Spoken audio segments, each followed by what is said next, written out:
नमस्कार साथियों, मैं शिखा पाल। जैसा कि आप सभी को सूचित करना चाहती हूँ कि हमारा जो धरना है वो कल से फिर से स्टार्ट हो रहा है।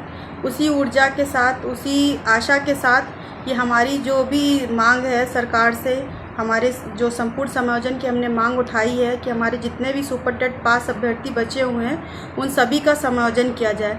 तो इसी मुहिम को आगे बढ़ाते हुए कल 11 तारीख से, कल से फिर से स्टार्ट हो रहा है। 11 मई से हमारा धरना इको गार्डन में फिर से जारी होने जा रहा है। तो मैं अपने सभी साथियों से कहती हूँ, क्योंकि पिछला आपने धरना हमारा देखा जो हमने पानी की टंकी पर किया था, वो उसमें हमने किस तरीके से अपनी हर तरीके से ताकत अपनी झोंक दी, अपना संघर्ष किया, चाहे वो किसी भी तरीके से हो, आर्थिक, मानसिक, शारीरिक तौर से। सभी साथी जितने भी हमारे पानी की टंकी पर मौजूद थे उन्होंने अपना 100% देने की कोशिश करी और वो संघर्ष हमारा पूरे यूपी में नहीं, यूपी के बाहर भी गूंजा कि इतना ज़्यादा अच्छा प्रदर्शन और इतना शिद्दत से किसी ने आज तक इतना संघर्ष नहीं किया था।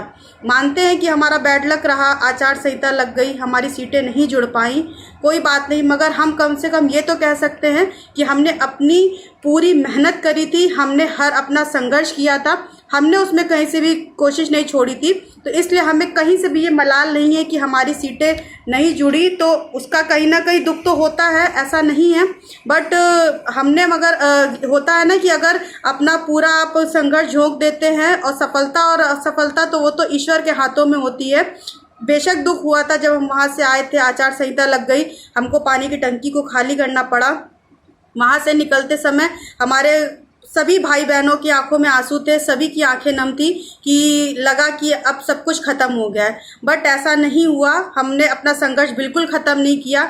वहाँ से आए, हमने अपने अंदर एक और ऊर्जा फिर से भरी और हमने जो भी है ज्ञापन का कार्यक्रम हो, डेलीगेशन के थ्रू अपना बातों को पहुँचाने के लिए, चाहे वो विधायक हो, मंत्री हो, जो भी हो, सभासद हो, उनके तक हम लोगों ने जाने की कोशिश करी, सांसद हो। तो ऐसा नहीं है, हमारा संघर्ष कहीं से भी हमने छोड़ा नहीं है। हमारी आखिरी उम्मीद माननीय योगी जी तक अपनी बात को पहुंचाना है और उसके लिए हम हर संभव प्रयास कर रहे हैं, चाहे कुछ भी हो। डेलीगेशन के माध्यम से आपने देखा कि पूरे 5 महीने से मैं दौड़ रही हूं और विवेक भैया भी जब भी आते हैं मैं उनके साथ भी चली जाती हूं। वैसे अकेले भी मुझे जहां जाना पड़ता है, संदीप सिंह जी के यहाँ जाना हो, चाहे जहां भी जाना हो, हृदय नारायण जी के जाना हो, सांसद कौशल किशोर जी के यहाँ जाना हो, मैं कहीं से भी पीछे नहीं हटती हूँ। मैंने ठान रखा था कि मैं अपने जो मुहिम है, हमारे जो सीटों को जुड़वाने की मुहिम है, मैं उस दिन इस आस को छोड़ूंगी जिस दिन मुझे मेरी मुलाकात माननीय योगी जी से हो जाएगी और वो खुद अपने मुखमंडल से कह देते हैं कि हाँ, आपकी मांग जो है नाजायज़ है, आप लोग जो भी बातें कह रहे हैं, हमें हमारे पास जो भी उनका वक्तव्य रहा है उसी को पकड़कर अभी तक हम चल लेते। तो यही बात हम केवल उनके मुखार बिंदु से सुनना चाहते हैं कि वो योग्यता का सम्मान करते हैं अथवा नहीं करते हैं।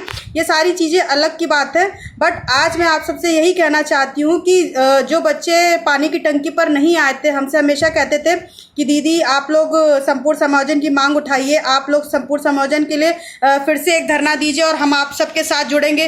पहले आप लोग कट ऑफ की बात करते थे कि हमारा ये कट ऑफ था, मेरा ये वो कट ऑफ था, इस वजह से हम आप लोग से नहीं जुड़ पाए थे पानी की टंकी पे और दुर्भाग्यवश उस समय हम आपसे उस मुहिम में नहीं साथ दे पाए थे। तो अब आप लोगों को अवसर दिया जा रहा है, फिर से आप लोग हमारे साथ जुड़ सकते हैं। हमारा जो भी धरना है कल 11 मई से फिर से स्टार्ट हो रहा है इको गार्डन लखनऊ में। तो मैं आप सभी से कहना चाहती हूँ कि ज़्यादा से ज़्यादा संख्या बल में आइए, क्योंकि अब आपके पास कोई बहाना नहीं है किसी भी कट ऑफ को लेकर।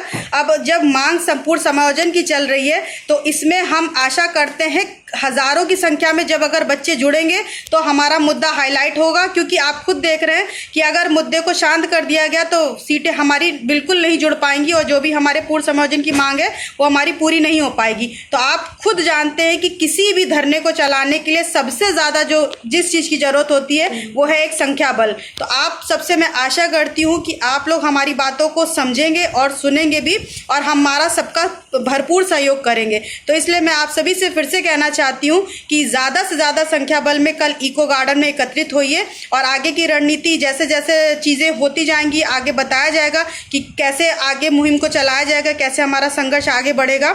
इन चीज़ों की जानकारी आपको वहीं से अपडेट होते रहेंगे आप लोग। तो इस तरीके से मैं आप सभी से फिर से कह रही हूँ कि कल ज़्यादा से ज़्यादा संख्या में वहाँ पर एकत्रित होइए और हमारा जनबल बढ़ाने की कोशिश करिए और हमारा सहयोग करने की कोशिश करिए। Thank you so much.